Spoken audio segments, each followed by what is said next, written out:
báwo ni ó ṣe máa inherit Fúnkẹ́ enemy Fúnkẹ́ ẹ̀yin tẹ́ ẹ sọ yìí náà lẹ máa sọ pé táǹtì Fúnkẹ́ bá lọ kọrin yẹn àwọn tó sọ pé Lizzy sọ 350 láti pe Tọ́pẹ́ àwọn yìí náà ló máa sọ pé alátẹnujẹ ni Tọ́pẹ́ ó jẹ́ kẹ́ mọ̀ bí social media ṣe ń lọ náà ẹ má jẹ́ ká máa fẹ̀ tẹ́lẹ̀ ká máa pa làpálàpá ẹ̀yin náà lẹ máa jágà àti Tọ́pẹ́ àbí kò ń ṣẹ̀yìn. ọmọ ó tún di woro sí woro báyìí bí Bukky Jesse bí ó ṣe sọ̀rọ̀ ó ṣe sọ̀rọ̀ títí ẹ̀ ní ó ṣe sọ opinion títí ẹ̀ nípa ọ̀rọ̀ Tọ́pẹ́ Àlàbí àti Lizzy Anjorin pẹ̀lú Fúnkẹ́ Akíndélé tí ó ṣẹlẹ̀ ní ọ̀sẹ̀ díẹ̀ sẹ́yìn. ọ̀rọ̀ yìí ó ti jẹ́ awuyewuye ní orí social media. Bukky Jesse ó ṣe sọ̀rọ̀ títí ẹ̀ ní o ẹ̀yin èèyàn wa ẹ fi ara balẹ̀ kí ẹ wo fídíò yìí láti bẹ̀rẹ̀ títí dé ìparí torí wípé ọ̀pọ̀lọpọ̀ ọ̀rọ̀ ni ó jáde nínú fídíò yìí tó mo dẹ̀ mọ̀ wípé ẹ máa nífẹ̀ẹ́ sí àwọn máa play fídíò náà ní ẹ̀kúnrẹ́rẹ́ fún yín nísìnyí ó ti yá. àbí kò ń ṣẹ̀yìn yìí ẹ̀yin náà lè máa ní alátẹnujẹ ní bí Fúnkẹ́ ṣe ń ṣe kinní kan tó bí Fúnkẹ́ ṣe ń ṣe kinní kan tó ó lọ gba ṣó yẹn ẹ máa analyse ẹ ní gbogbo yín èmi yìí ń sọ o àti Tọ́pẹ́ ò sọ fún mi bẹ́ẹ̀ o ṣùgbọ́n ní spirit of discernment Ọlọ́run fún mi tó bá wọn àti Tọ́pẹ́ tó sọ pé mo àwọn ní Lizzy èmi wá sọ pé fine àwọn kan sọ pé kò jẹ́ kó rí bẹ́ẹ̀ ni as ẹni Ọlọ́run mo wá bí yín question kan mo ní ta lè yan Ọlọ́run gan Bíbélì ní kò ń ṣe gbogbo àwọn tó bá pè mí ní Ọlọ́run ni èèyàn òun pásítọ̀ yín gan tó bá mú Fúnkẹ́ sílẹ̀ tó bá mú Lizzy sílẹ̀ pé káàntì Tọ́pẹ́ mú kan ẹ gbàgbé gbogbo àbúrò mi tí àtàntí mi tí Lizzy àtàntí Tọ́pẹ́ jọ ń pera wọn àǹtí Tọ́pẹ́ á mú Fúnkẹ́ kó tó mú Lizzy ẹ gbàgbé ẹ̀ èmi ò ní fẹ̀tẹ̀ sílẹ̀ kí n máa pa làpálàpá I will be factual with you.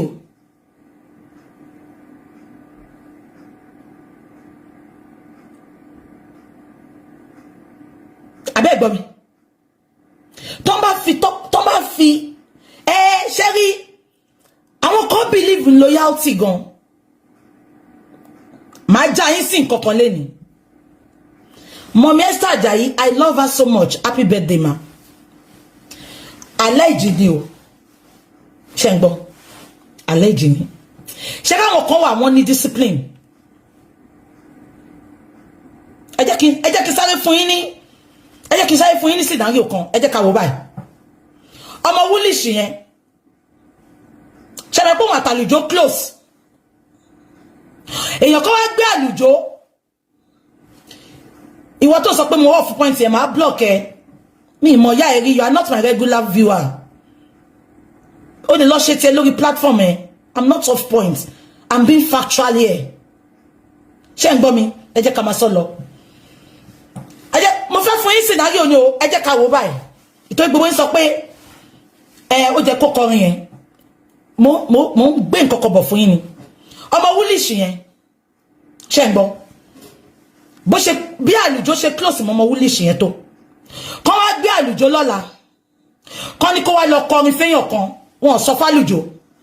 wọ́n dẹ̀ ti sanwó fálùjọ ṣé ń gbọ́ àlùjọ wá débẹ̀ ṣàbẹ̀ pé loyalty àlùjọ ọ̀dọ̀ ọmọ Woolwich ló wà àlùjọ wá débẹ̀ ó wá rí pé lára àwọn tí ọmọ Woolwich ti bá jà ní ẹjọ́ ṣàlùjọ máa kọrin yẹn ẹ jẹ́ ká sọ tọ̀rọ̀ because gbogbo yín sọ pé ṣèbíṣẹ́ ló ń ṣe kò jẹ́ kó ṣe bẹ́ẹ̀ ẹ gbàgbé ẹ̀ gbogbo yọ̀kan ló máa jọ Wàsíù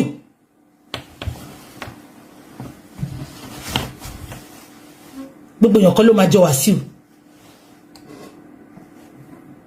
ṣé wàá rí mistake tá àti Tọ́pẹ́ wá ṣe as a gospel singer tó pera ẹ̀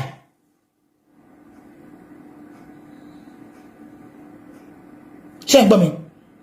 as a gospel singer tá àti Tọ́pẹ́ pera wọn ó wá jẹ́ kó take advantage yẹn kó wá kọrin ṣé ń gbọ́ kó wá kọrin yẹn kó fi ṣe advice fún Lizzy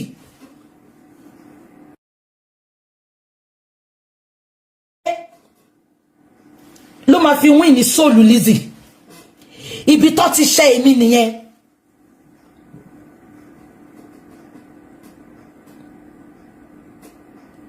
ṣé ń gbọ́ ẹ yẹ kí n fàájà fún yín o ibi tèmi ti sọ pé Jàfúnkẹ́ ló ń gbé nìyẹn ṣé mo wà tó bá jẹ́ pé wọn ní nǹkan kan sínú Lizzy àti Tọ́pẹ́ òye ti Lizzy o kò kórìíra Lizzy o Ìjàfúnkẹ́ ló ń gbé tẹ́ bá wá sọ pé kò gbé Jàfúnkẹ́ kí ló dé tí ò ṣe wọlé kó lọ kí Lizzy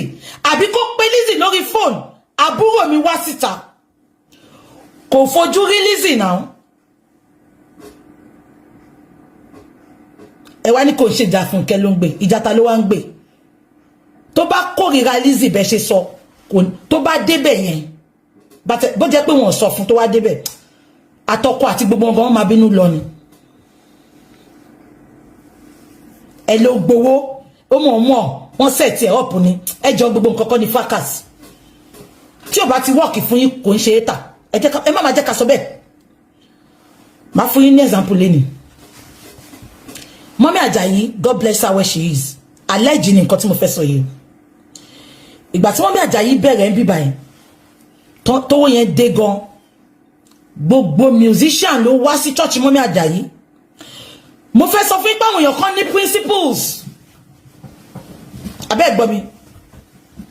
gbogbo musicians pátá sàn ní wá òbé wá kò sí musician tí Mọ́mí Àjàyí ò fi owó pè kan wá kọrin ní London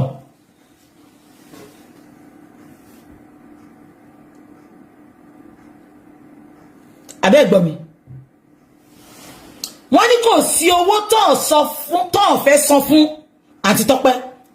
Tọ́pẹ́ ní I don't want to have anything to do with her alleged ni o ṣé ń gbọ́ mi wọ́n ní ìlara ló ń ṣe Tọ́pẹ́ ìlara fún kíni ẹ jẹ́ ká máa wọ nǹkan tá fẹ́ sọ ìlara fún kíni Lizzy ò lówó Tọ́pẹ́ mọ́ Tọ́pẹ́ ò lówó Lizzy mọ́ Lizzy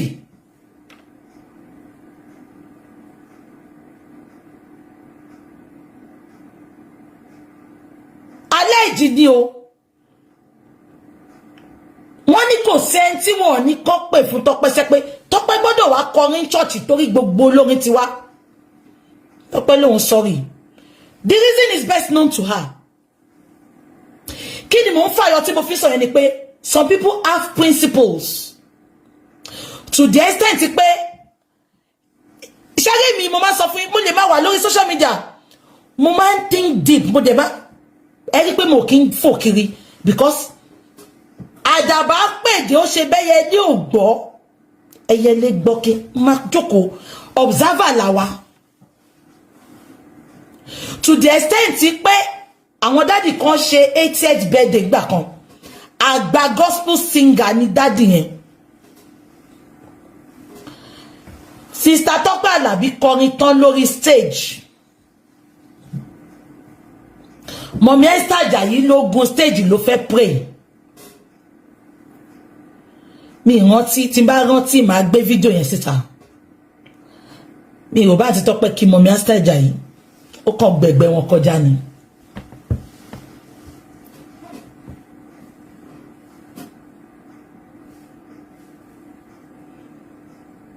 for reason best known to her now mo tún wá láwọn kan tó sọ pé bóyá èèyàn kan ló pe àǹtí Tọ́pẹ́ pé kó má bọ́lẹ̀ o tó bá bọ́lẹ̀ wọ́n máa drag ẹ̀ mo tún máa wá padà sí ọ̀rọ̀ tí mo sọ lẹ́ẹ̀kan bóyá torí ẹ̀ ni Àlíù ò ṣe sọ fún àǹtí Tọ́pẹ́ pé Lizzy ló fẹ́ wá kọrin fún bí yóò wò pé tóun bá sọ wọn ò ní wá Àlíù wá wò pé bí yàtọ̀ bá débẹ̀ tán wọn kúkú lè padà mo support nǹkan tẹ́niyẹn náà sọ ṣẹ́dẹ̀ mọ̀ ẹ jẹ́ ká wà honest pẹ̀lú ra wa ṣe ń gbọ́ àwọn tó bá nífẹ̀ẹ́ wa náà máa ń dúró tì wá pẹ̀lú ojú wọn ta àwọn kò like shenanigans tá ń ṣe lórí social media àwọn kan ìtorí ẹni tó bá gbójú síta tó identify ara ẹ̀ mọ́ wa ní public ẹ jẹ́ ká kí wọn iṣẹ́ lọ ṣe I will always respect such people òun lè máa ṣe rí mi pé tí n bá lọ sí party lè rí mi kí n gbé fídíò kí n máa video everybody some people don't want to feature in your video àgàgà wa bloggers ẹ gbọ́ mi ṣá àwọn kò fẹ́ yọnu fídíò wa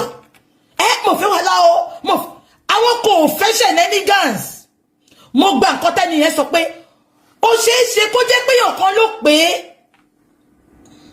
gbogbo yín dẹ̀ àmọ́ra wa ẹ má jẹ́ ká fẹ̀ tẹ́lẹ̀ ká palàpalàpà àmọ́ra wa tó bá di pé Tọ́pẹ́ lọ kọrin yẹn àwọn wá bẹ̀rẹ̀ ogun kò dẹ̀ èmi mọ̀ pé ìjà Fúnkẹ́ wà ní nǹkan tó ṣe ṣá ẹ̀yin tẹ́ ń sọ̀rọ̀ yìí náà sẹ́ tó bá easy ẹ gbójú síta kẹ́ súnmọ́ wa náà ẹ kàn máa ń wò wá ni mẹ́rin inú yẹn fẹ́ relate mọ́ wa òun lẹ ṣe máa rí mi tí n bá dé party mo máa ń rìn bí ẹntẹ́gbẹ́ ń dùn ni ẹgbẹ́ òdùn mi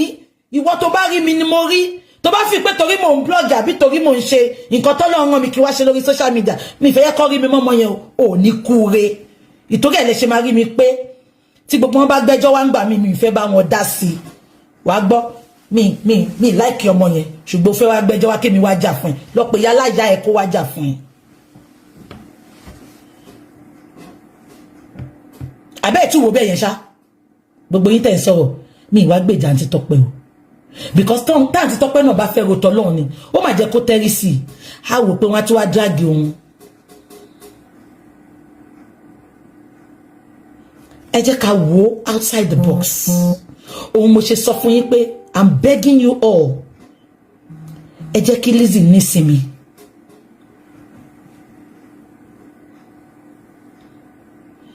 a ti ṣe analysis ẹ fi Lizzy sílẹ̀ ẹni tó ṣe birthday lánàá ẹ wo bó ṣe look beautiful ìgbà tá à ti tọ́ pé wàá kọrin sọ́jà òyìnbó mọ̀ bí ẹnìkan wá ó yẹ bí wèrè kò tí ì sí celebrity tó yẹ bí Lizzy. If you think I'm lying, argue with your keypad. Báàgì ẹyọ kan tó gbé yẹn lásán ó ti bá yín tàgì àwọn tó tà ẹ lọ bèrè ṣọ́ọ̀bù wọn náà gold ló wọ̀ kó ń ṣe panda náà ó ti yẹ Lizzy tẹ̀gàn ló kù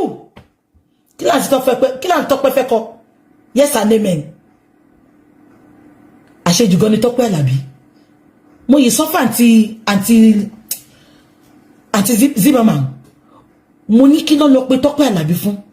irú àwọn tó máa honor Lizzy ló jẹ́ kán pé irú Pasuma irú Wasiu they are Lizzy supporters they love Lizzy wọn ṣe lọ pa àwọn yẹn Wasiu lè wá síbẹ̀ ó like Lizzy ẹ lọ aṣíjú níwọ̀n àyà ẹ bá ti pa àwọn Pasuma àwọn tẹ̀mọ́ pé wọ́n like Lizzy Portable ló bú ṣọ́wọ́ ẹ gẹ̀ẹ́tẹ̀ kí lẹ lọ bá Tọ́pẹ́ fún tí ò bá ṣe pé yìí gan wá wàhálà ẹ mọ̀ pé yàn Fúnkẹ́ ni Tọ́pẹ́ ẹ̀yin wò pé ṣèbí iṣẹ́ ló fẹ́ ṣe èmi gan ní principle àwọn kan wà let heaven fall mi ò lè bá wọn ṣe lórí social media kan ṣọ́nkú mọ́ ìyá wọn lójú lọ́la àbí káwọn gan ṣọ́nkú mi ì lè sọ pé kọ́ pẹ̀lẹ́ kò ṣe pé mo yàkà principle ni. ẹ̀yin tẹ́lọ́ pé Tọ́pẹ́ Àlàbí gangan jẹ́ ká bá wa wí ẹ mọ̀ pé yàn Tọ́pẹ́ ni Fúnkẹ́ ẹ wá ní ká má dárúkọ Fúnkẹ́ make it make sense.